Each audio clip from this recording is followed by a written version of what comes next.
नमस्कार मित्रों, the nationalist के इस ताज़ा अंक में आपका स्वागत है। आज हम चर्चा करेंगे एक दिलचस्प विषय के बारे में। हमने देखा हाल ही में भारत और पाकिस्तान के बीच एक 3-4 दिन का जो युद्ध हुआ, उस युद्ध के दौरान हमने देखा कि बहुत सारा दुष्प्रचार किया गया। पाकिस्तान के द्वारा, चीन के द्वारा, तुर्की के द्वारा, भारत के अंदर भी इस युद्ध को लेकर भारत के खिलाफ काफी दुष्प्रचार हुआ। और भारत के बाहर भी हमने देखा कई विदेशी पब्लिकेशंस थे, उन्होंने कुछ ऐसे आर्टिकल छापे जो तथ्यों से परे थे और उसमें ये दिखाने की कोशिश की कि पाकिस्तान की जो एयरफोर्स थी उसकी सुप्रीमेसी थी भारत की एयरफोर्स के ऊपर। बहरहाल, मैं इन तथ्यों के विषय में अभी चर्चा नहीं करूंगा। मैं आपसे चर्चा करूंगा, आपको जानना जरूरी है कि ये पूरा दुष्प्रचार का या मिस इन्फॉर्मेशन का, डिसइंफॉर्मेशन का तंत्र चलता कैसे है, उसके बारे में कुछ जानकारी आपसे साझा करूंगा। पहले हम बात करते हैं देश के भीतर। हमारे देश के भीतर में कुछ ऐसे यूट्यूब चैनल्स हैं, कुछ ऐसे डिजिटल प्लेटफॉर्म्स हैं और कुछ ऐसे अखबार हैं जो कि लगातार भारत विरोधी स्टैंड लेते हैं। और वो भारत विरोधी स्टैंड जब से नरेंद्र मोदी की सरकार आई है तब से उन्होंने लेना शुरू किया है। वो नरेंद्र मोदी के राजनीतिक दृष्टि से, वैचारिक दृष्टि से विरोधी हैं, लेकिन उस विरोध को करते हुए वो इतना आगे चले गए हैं कि उन्होंने भारत विरोध करने में भी कोई, या भारत का जो पक्ष जो है वो एक तरीके से भारत को नुकसान पहुंचाने में जो है वो कोई कोर कसर नहीं छोड़ा। मैं आपको 2-3 उदाहरण इसके बताऊं। जब युद्ध शुरू हुआ तो द हिंदू अखबार, जो कि चेन्नई बेस्ड अखबार है और एक राष्ट्रीय समाचार पत्र है, उसकी एक जो रिपोर्टर है, उसने एक ट्वीट किया जिसमें कि उसने ये बताया कि अ, जम्मू कश्मीर के अंदर भारत के विमान के कुछ टुकड़े गिरे। उसके बाद उसने उस ट्वीट को डिलीट कर दिया। मजे की बात यह है कि जो पिक्चर पोस्ट की गई थी, वो पिक्चर की ऑथेंटिसिटी पे ही प्रश्न था, पहली बात। दूसरी बात यह है कि जो जिसे कहा गया था कि ये कोई भारतीय विमान क्रैश हुआ है, ये द हिंदू ने कहा उसने, वो वास्तव में क्रैश नहीं हुआ था। जब जब फाइटर जेट्स उड़ते हैं तो वो अतिरिक्त ईंधन अपने साथ लेकर चलने के लिए एक उनके पास एक अतिरिक्त ईंधन का, जिसको आप फ्यूजलेज कहते हैं, या एक कंटेनर होता है, जैसे अगर मैं आम आदमी की भाषा में कहूँ तो, जैसे एक तो उनका टैंक है जिसमें उनका फ्यूल है, उसके अलावा एक एडिशनल टैंक। तो जब वो वापस आ रहे होते हैं या उनको कभी भी ऐसा लगता है कि वो अपना वजन कम करना है किसी कारण से, तो वो उस टैंक को एक्सटर्नली ड्रॉप कर सकते हैं।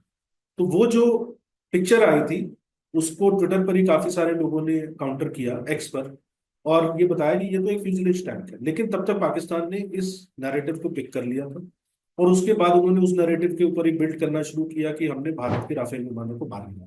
पहला उदाहरण। दूसरा उदाहरण, जब ये युद्ध शुरू हुआ, उससे उसी दौरान और उससे कुछ समय पहले भी भारत ने पाकिस्तान के कुछ ऐसे यूट्यूबर्स हैं जो भारत विरोधी लगातार दुष्प्रचार कर रहे थे, उनको, उनके यूट्यूब चैनल्स को ब्लॉक कर दिया गया। पाकिस्तान के मीडिया चैनल्स को भी ब्लॉक कर दिया गया क्योंकि वो भी भारत के खिलाफ एक पूरा मिस इन्फॉर्मेशन कैंपेन चला गया। तो पाकिस्तान के एक बड़े नामी गिरामी पत्रकार हैं, जिनका नाम है नजम सेठी।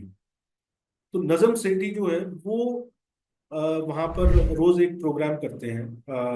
नजम सेठी से सवाल, कुछ इस टाइप का उनका प्रोग्राम है, एंड आई थिंक सुनो टीवी करके शायद है जिसका, जिस पर कि उनका प्रोग्राम होता है। तो बहरहाल, अब नजम सेठी जो है वो लगातार ये नैरेटिव बिल्ड कर रहे थे कि ये पहलगाम की जो घटना 22 अप्रैल को हुई, जिसमें कि 26 लोगों को मारा गया और धर्म पूछ के मारा गया, हिंदू थे इसलिए मारा गया, तो वो बार बार ये कह रहे थे कि ये तो भारतीय सेना ने खुद करवाया है। तो उन नजम सेठी की का अपना चैनल भी, यूट्यूब चैनल भी शायद है, लेकिन बहरहाल नजम सेठी की जिस चैनल पर बैठ रहे थे और रोजाना ये बातें कर रहे थे, उसको बैन कर दिया गया। अब आप सोचिए कि जैसे ही ये बैन होता है उसके अगले दिन ही द वायर नाम से एक हमारे यहाँ पर ऑर्गेनाइजेशन है जो वेबसाइट चलाती है, और उसके यूट्यूब चैनल के ऊपर करण थापर के साथ, जो यहाँ भारतीय पत्रकार हैं, नजम सेठी लगातार बात कर रहे हैं और वही भारत के खिलाफ जो है जहर फैला रहे हैं। पाकिस्तान के बहुत सारे जो यूट्यूबर्स थे, या पाकिस्तान के बहुत सारे एक्सपर्ट्स जिनके यूट्यूब चैनल्स को भारत के अंदर प्रतिबंधित कर दिया गया था, द वायर और कुछ ऐसे ही अन्य लोगों ने उन लोगों को अपने चैनल पर लाकर और भारत के खिलाफ दुष्प्रचार जारी रखा। तो ये पहला टीयर है जिसको आप कहते हैं कि दुष्प्रचार का। अब हम आते हैं दूसरे टीयर। बाहर जो है, जो विदेशी समाचार पत्र थे, उन्होंने किस तरीके से इसको लिया, और क्यों बार बार ये साबित करने की कोशिश की कि जो भारत की रक्षा प्रणालियां हैं या भारत के का जो सैनिक साजो सामान है वो चाइना के मुकाबले इतना ज्यादा इफेक्टिव है। क्योंकि पाकिस्तान जो है उसके पास अपना सामान तो कुछ है नहीं, पाकिस्तान चाइनीज इक्विपमेंट से मिलता लड़, लेकिन और खासकर राफेल को लेकर एक बड़ा जो है वो नैरेटिव बिल्ड किया गया। हालांकि अब सारी सच्चाई धीरे धीरे सामने आ रही है, और बहुत सारे जो विदेशी एक्सपर्ट हैं वही ये बात बता रहे हैं कि पाकिस्तान की जो एयरफोर्स थी उसको भारत की एयरफोर्स ने डेसिमेट कर दिया, पूरी तरीके से खत्म कर दिया एक तरीके से। और इसलिए जो है वो पाकिस्तान युद्ध विराम के लिए गिड़ रहा। लेकिन वापस हम इस मुद्दे पर चलते हैं। तो फाइनेंशियल टाइम्स, टेलीग्राफ, जो विदेश के अखबार है, न्यूयॉर्क टाइम्स, ये सारे के सारे लोग जो है, चूंकि अमेरिका के अंदर एक बहुत बड़ा मिलिट्री इंडस्ट्रियल कॉम्प्लेक्स है और उसको अपने हथियार बेचने हैं, और हम ये देख रहे थे कि भारत ने F-16 भी गिराए हैं। F-16 अमेरिका ने पाकिस्तान को दिए थे। तो और जो भारत के अपने हथियार थे जैसे ब्रह्मोस है और इसके अलावा आकाश है, तो दुनिया के अंदर एक बहुत बड़ी हथियारों की मार्केट है, और ये दुनिया की सबसे बड़ी मार्केट है। हर देश या बड़ी बड़ी कंपनियां उसको कैप्चर करने की कोशिश कर रही हैं। जैसे अमेरिका में company Lockheed Martin, Lockheed Martin ने अपने काफी सारे रडार्स जो हैं वो पाकिस्तान को दिए हुए थे, जो भारत की वायुसेना ने डिस्ट्रॉय। तो अगर मान लीजिए भारत की सुपीरियोरिटी साबित होती है तो लॉकहीड मार्टिन को कौन ऑर्डर देगा? तो ये जो बड़ी बड़ी मिलिट्री इंडस्ट्रियल कॉम्प्लेक्स हैं, जो बड़ी बड़ी मिलिट्री साजो सामान बनाने वाली कंपनियां हैं, इन्होंने इस तरीके की स्टोरीज जो है वो अंतरराष्ट्रीय पब्लिकेशन में प्लांट करवाई। इसके अलावा ये अंतरराष्ट्रीय publication New York times, Washington post, ये सारे अमेरिका के हैं। तो ये अमेरिकी हितों के हिसाब से चीजें जो है प्रकाशित करते हैं। और अ, दूसरी तरफ हम देख रहे थे एक सिल्वर लाइनिंग भी अच्छी थी, जैसे स्काई न्यूज है। तो स्काई न्यूज पर, विदेशी चैनल है लेकिन स्काई न्यूज पर एक अच्छा जो है आप देखेंगे कि उन्होंने एक बैलेंस्ड कवरेज दी और पाकिस्तान को एक्सपोज नहीं किया। मैं एक उदाहरण आपको बताता हूँ। CNN के अंदर एक खबर चलती है कि राफेल जो है वो सफल इतने ज्यादा साबित नहीं हुए इस युद्ध के अंदर। उस खबर के अंदर एक फ्रेंच गवर्नमेंट, वो खबर किस आधार पर चलाई गई कि फ्रांस की जो सरकार है उसके अंदर एक अधिकारी है। उस अधिकारी ने ये बात उस कॉरेस्पॉन्डेंट को बताई जिसने स्टोरी फाइल की। इतनी इंपॉर्टेंट स्टोरी पर जर्नलिज्म का एक बेसिक नियम है कि आपको कम से कम सोर्स को ऑफिशियली कोट करना चाहिए। और दूसरी बात यह है कि जो दोनों पक्ष हैं, या फिर उस रिपोर्टर को कम से कम भारत के अंदर भी बात करनी चाहिए होती, भारतीय पक्ष भी सुनना चाहिए। लेकिन एक सोर्स के बेस पर यह स्टोरी चलाई गई और कि पाकिस्तान ने भारत के राफेल गिरा दिए। तो ये आप सोच सकते हैं कि ये किसी भी तरीके से जर्नलिज्म नहीं है, और ये विशुद्ध रूप से प्लांटेड स्टोरी थी, और ये मनगढ़ंत स्टोरी थी। और ये मूलतः जो है वो अमेरिका के मिलिट्री इंडस्ट्रियल कॉम्प्लेक्स या जो दूसरे देश, फ्रांस के अलावा अन्य जो देश हैं, यूके का जो मिलिट्री इंडस्ट्रियल कॉम्प्लेक्स है, तो इन सबको फायदा पहुंचाने के लिए की गई। तो ये दूसरा टीयर हुआ कि जो विदेशी पब्लिकेशंस में हमने देखा किस तरीके से दुष्प्रचार हुआ। तीसरा टीयर जो हमने देखा मीडिया में भी और सोशल मीडिया में भी, फॉरेन मीडिया में भी और जो ओवरऑल सोशल मीडिया में भी, जो एक पूरा नैरेटिव बिल्ड किया गया, उसमें तीन लोगों ने, तीन एजेंसीज ने कोऑर्डिनेशन में काम किया। ये ज्यादा लोगों को जानकारी नहीं है लेकिन आपको बता दूं, चीन की एक बहुत बड़ी न्यूज एजेंसी है जिसका नाम है शिन्हुआ, और टर्की यानी तुर्की की एक बहुत जो है वो बड़ी न्यूज एजेंसी है, सरकारी न्यूज एजेंसी है जिसका नाम है TRT।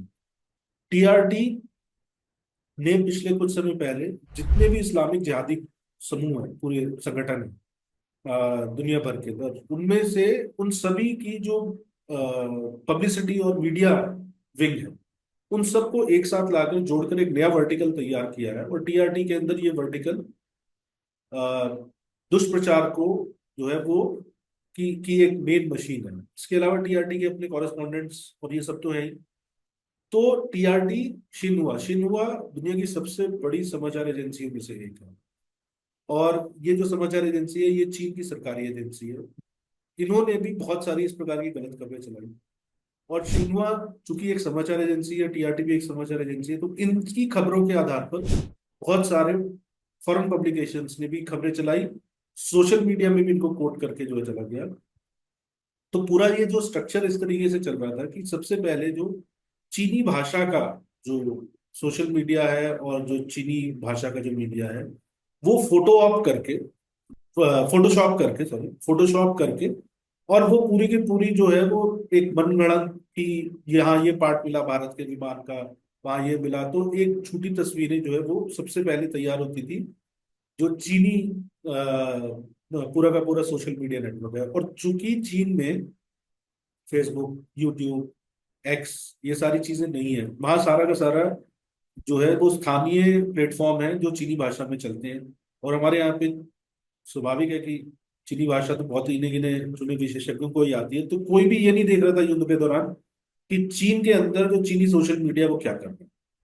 और चीन की एक बड़ी आबादी है, उनकी भी जो है सेकंड लार्जेस्ट, और वहां पर लगभग हर व्यक्ति सोशल मीडिया पे है, तो वो जो सोशल मीडिया पर डाल रहे थे उससे भी चीजें एम्पलीफाई होंगी।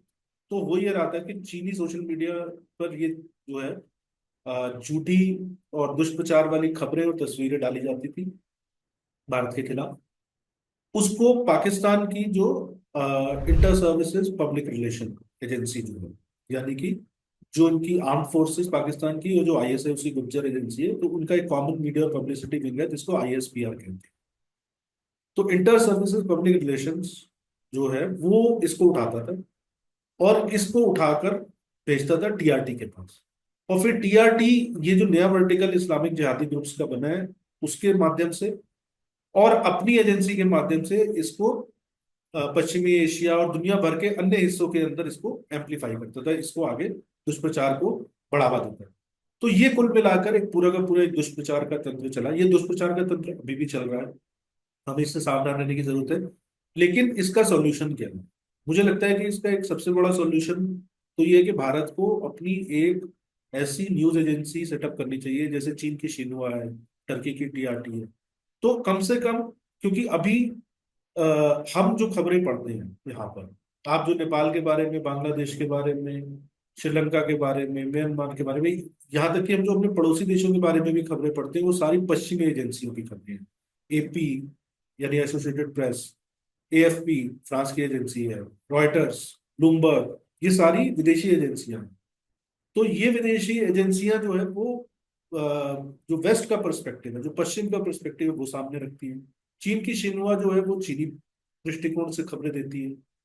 और जो जैसे मैंने बताया आपको, टर्की की एजेंसी जो है वो टीआरटी, वो तुर्की के जो है पर्सपेक्टिव से खबरें देती है। तो भारत को भी एक ऐसी विदेश न्यूज एजेंसी की जरूरत है जिसके कॉरेस्पॉन्डेंट, जिसके संवाददाता दुनिया भर में हो, और दुनिया के हर बड़े शहर में से भारत के दृष्टिकोण से एक तथ्यात्मक रिपोर्टिंग की जाए, जिसको कि हमारे यहाँ के लोग सोशल मीडिया और मीडिया में इस्तेमाल कर सकें। तो इसकी मुझे लगता है कि हमारे को जरूरत है। और आज के अंक में इतना ही। अभी हम थोड़ा आगे चलकर टीआरटी क्या है, शिन्हुआ क्या है, इसके बारे में अलग से विस्तार से भी वीडियो बनाने की कोशिश करूंगा। वीडियो अगर आपको अच्छा लगा हो तो इसे शेयर करें, लाइक करें, चैनल को सब्सक्राइब करें, और अब मुझे आज्ञा दें। जल्दी मिलेंगे नए विषय के साथ, तब तक के लिए नमस्कार।